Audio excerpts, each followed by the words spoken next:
NTRC নয়, managing committee শিক্ষক নিয়োগের আসল সিদ্ধান্ত কি? শিক্ষক হতে চান এমন হাজারো প্রার্থী এখন একটি প্রশ্নের উত্তর জানতে যাচ্ছে। এনটিআরসির মাধ্যমে শিক্ষক নিয়োগ থাকবে নাকি আবার ম্যানেজিং কমিটির হাতেই নিয়োগের ক্ষমতা ফিরে যাচ্ছে? সাম্প্রতিক বিভিন্ন গণমাধ্যমে খবর ছড়িয়ে পড়েছে এমপিওভুক্ত বেসরকারি শিক্ষা প্রতিষ্ঠানের শিক্ষক নিয়োগের ক্ষমতা আবার ম্যানেজিং কমিটি ও গভর্নিং বডির হাতে দেওয়া হচ্ছে। এতে চাকরি প্রার্থীদের মধ্যে শুরু হয়েছে ব্যাপক সমালোচনা। কিন্তু এখন পর্যন্ত শিক্ষা মন্ত্রণালয়ের বক্তব্য কি? সোমবার রাতে শিক্ষা মন্ত্রণালয় থেকে জানানো হয়েছে, ম্যানেজিং কমিটির মাধ্যমে শিক্ষক নিয়োগ দেওয়ার বিষয়টি নতুন কোনো সিদ্ধান্ত এখনো নেওয়া হয়নি। অর্থাৎ আগের নিয়মেই নিয়োগ সিদ্ধান্ত বহাল থাকবে।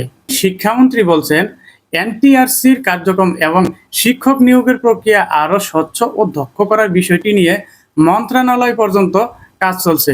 তিনি স্পষ্ট করে বলেছেন, ম্যানেজিং কমিটি বা গভর্নিং বডির মাধ্যমে শিক্ষক নিয়োগ দেওয়ার বিষয়টি কোনো সিদ্ধান্ত গৃহীত হয়নি। এখানে বিভ্রান্তির মূল উৎস শিক্ষা মন্ত্রণালয়ের একটি সভার কার্য বিবরণী নিয়ে এর আগে আলোচনা সভা তৈরি হয়েছিল। সেখানে এনটিআরসির সরাসরি সুপারিশ ব্যবস্থা বাতিল করে ম্যানেজিং কমিটি ও গভর্নিং বডির হাতে নিয়োগের ক্ষমতা ফিরিয়ে দেওয়ার কথা বলা হয়েছিল বলে জানা যায়।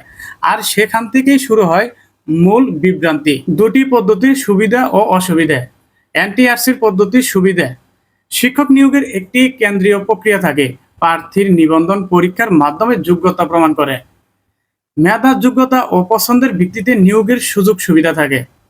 স্থানীয় প্রভাব বা ব্যক্তিগত পরিচয়ের প্রভাব তুলনামূলকভাবে কমানোর সুযোগ থাকে। এনটিআরসির পদ্ধতির সমস্যা, অনেক সময় চাকরি প্রার্থীদের দীর্ঘদিন অপেক্ষা করতে হয়। নিয়োগ প্রক্রিয়ার সময় বেশি লাগতে পারে। পছন্দের প্রতিষ্ঠানের সুযোগ নাও পাওয়া যেতে পারে।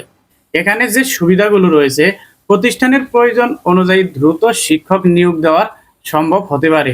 কোনো বিষয়ে শিক্ষকের প্রয়োজন, প্রতিষ্ঠান সেটি সরাসরি বিবেচনা করতে পারে। এখানে যে ঝুঁকিগুলো রয়েছে, নিয়োগ প্রক্রিয়ার যদি স্বচ্ছতা নিশ্চিত করা না যায়, তাহলে স্থানীয় প্রভাব, পরিস্থিতি, তদবির বা অর্থের প্রভাব নিয়েও প্রশ্ন উঠতে পারে।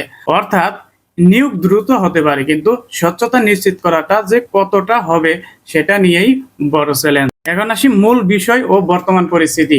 ম্যানেজিং কমিটির মাধ্যমে শিক্ষক নিয়োগের কোনো চূড়ান্ত সিদ্ধান্ত এখনো হয়নি। যতক্ষণ পর্যন্ত শিক্ষা মন্ত্রণালয় নতুন কোনো পরিপত্র বা আনুষ্ঠানিক নির্দেশনা না দিচ্ছে, ততক্ষণ পর্যন্ত আগের নিয়মই কার্যকর থাকবে। তাই শিক্ষক নিবন্ধন পরীক্ষায় অংশ নেওয়া বা চাকরি প্রত্যাশীদের জন্য আপাতত কোনো চিন্তার কারণ নেই। আপনাদের কাছে কোন পদ্ধতি সবচেয়ে বেশি ভালো মনে হয়? এনটিআরসির মাধ্যমে কেন্দ্রীয় নিয়োগ নাকি ম্যানেজিং কমিটির মাধ্যমে সরাসরি নিয়োগ? অবশ্যই কিন্তু কমেন্ট বক্সে বলে যাবেন। সে পর্যন্ত সবাই ভালো থাকবেন। সবার জন্য রইল শুভকামনা।